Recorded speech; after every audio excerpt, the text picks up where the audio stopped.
Star में आपका स्वागत है। आइए बढ़ते हैं देश विदेश की ताजा खबरों की। आनंद जिला के खबात में जो निंदनीय घटना घटी, उसके चलते खबात में AIMIM पार्टी की एंट्री। खबर आपको विस्तार से बताएं कि पिछले रोज 4 नाबालिग बच्चों के हाथों धार्मिक ग्रंथ कुरान के कुछ पन्नों को छोटे छोटे टुकड़े करके चकडोल में बैठकर हवा में उड़ाए गए। फिर वहां मुस्लिम समाज के लोगों ने मामले की गंभीरता को समझते हुए पुलिस को कॉल करते ही मिनटों में पुलिस पहुंच गई और मौके से उन लड़कों को पकड़कर ले जाया गया। आपको बता दें कि इस निंदनीय कृत्य में मुस्लिम लड़के भी हैं। कौन है इस अपराध के पीछे, पुलिस ढूंढ ही लेगी, मगर सोशल मीडिया के माध्यम से ये बात आग की तरह फैल गई और लोगों ने जाने अनजाने अपना रोष व्यक्त किया। जब असलियत पुलिस द्वारा बताने पर प्रशासन द्वारा योग्य कार्रवाई करने का आश्वासन कराया गया, फिर लोग अपने घर लौटे। आपको बता दें कि पुलिस ने लॉ एंड ऑर्डर को बिगड़ने नहीं दिया और इस बात की जनता ने राहत की सांस ली। इसी के चलते आज अहमदाबाद से प्रांतीय कचेरी पहुंचे AIMIM के प्रदेश संगठन मंत्री श्री अजीज सैयद और धर्मेंद्र वाघेला प्रदेश अध्यक्ष के PA और उनकी टीम ने मांग की कि जो भी गुनहगार हो उस पर योग्य कार्रवाई की जाए। शिक्षात्मक कार्रवाई से आगे कोई ऐसी घटना को अंजाम न दे। रातों रात पूरे आनंद जिले की पुलिस SP साहब खंभात पहुंच गए थे और इस घटना के चलते DYSP कुंपावत जी ने क्या कहा और AIMIM का क्या कहना है, गुजरात से दीवान हुसैन शाह की रिपोर्ट। जी, आपका नाम और मेरा नाम है अजीज सैयद रहमान और AIMIM पार्टी का गुजरात प्रदेश संगठन मंत्री हूँ मैं। और जो कल हादसा जो खंभात में हुआ है, इसकी रिपोर्ट हमको रात को मिली थी और सुबह में पता चला कि उस पर एक्शन हो चुका है, FIR हो चुकी है। फिर भी हम यहाँ का एरिया का जायज़ा लेने के लिए हमारी टीम हमारे अहमदाबाद के वार्ड प्रमुख दरियापुर के मक्तापुरा के साहब के PA साहब कुछ काम से बाहर थे तो साहब यहाँ आ नहीं पाए।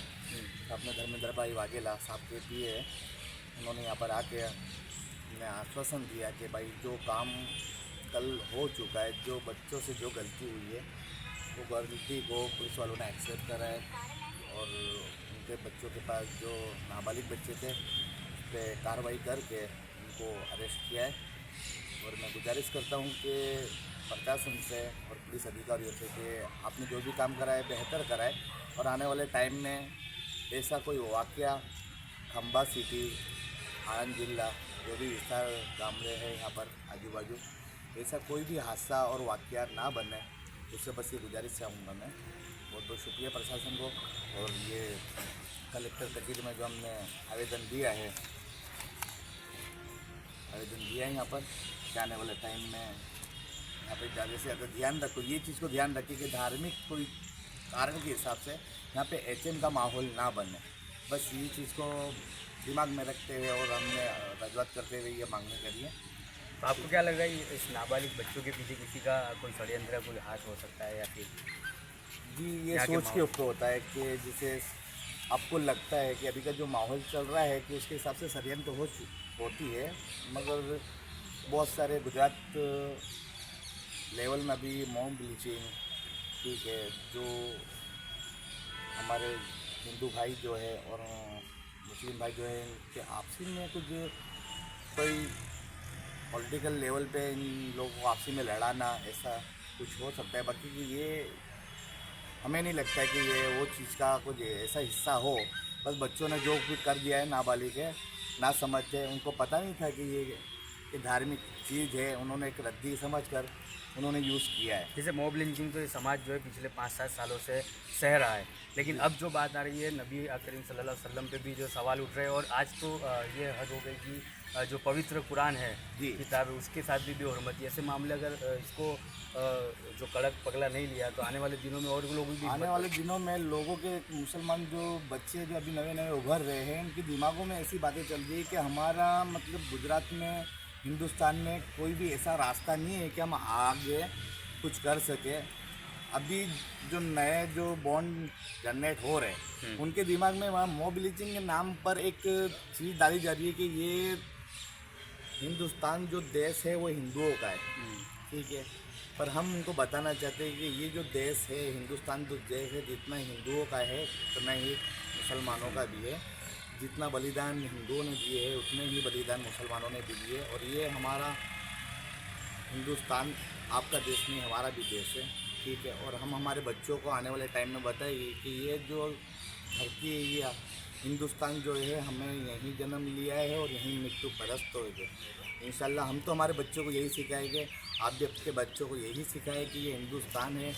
अच्छा अजीज भाई, मेरा आपसे इन सब चीज़ों से हटके एक सवाल था जी क्योंकि MIM पार्टी जो है वो मुस्लिम समाज का प्रतिनिधित्व कर रही है जी और हमारे मुस्लिम समाज के अंदर जो अनएजुकेटेड लोग हैं जी तो एजुकेशन के बारे में, इसलिए कि हम अनएजुकेटेड लोगों होने की वजह से ये कई लोग मोहरा बन जाते हैं। जी तो जी, आप सबसे- मुस्लिम समाज को क्या मैसेज देना चाहोगे? जी, मुस्लिम समाज को एक ये मैसेज देना चाहता हूँ कि हमारे जो मुसलमान बच्चों में जो एक चीज़ है जाहिल, जो उनको एजुकेटिव नहीं बना रहे हैं, तो सबसे बड़ी चीज़ ही वो है कि मैं सारे मुसलमानों को एक बात बोलना चाहूँगा कि अपने बच्चों को पढ़ाओ लिखाओ, हमारे असदुद्दीन ओवैसी बैरिस्टर साहब, असदुद्दीन ओवैसी साहब जैसा बनाओ कि आने वाले टाइम में कि हम उनको बता सके कि हमारे में एजुकेटिव लोग आज है। हमारी हार वहीं हो रही है कि हम हमारे बच्चों को पढ़ा नहीं ले रहे हैं, लिखा नहीं रहे हैं, कुछ भी हिसाब से कई काम धंधे लगा दे रहे हैं, ठीक है। पर मुसलमानों के बच्चों में अभी पढ़ाई की बहुत ज़रूरत है, एजुकेटिव होना बहुत ज़रूरत है। आने वाले टाइम में ये आपको पता चलेगा कि हमने पढ़ाई नहीं करी, बहुत बड़ी गलती की है। तो मैं आपको तो यही बोलना चाहता हूँ कि एक मुसलमान नेता बनना और एजुकेटिव नेता बनना, मतलब आने वाले टाइम में मैं इंशाल्लाह बोलूँगा कि जब से 2021 से गुजरात में हमारे बैरिस्टर साहब असदुद्दीन ओवैसी साहब की पार्टी जब यहाँ आई है MIM, तब से लेकर अभी तक हमको कुछ ना कुछ यहाँ पे सीखना मिला है और कहीं हद तक कुछ मोमेंटन में बदलाव आया है।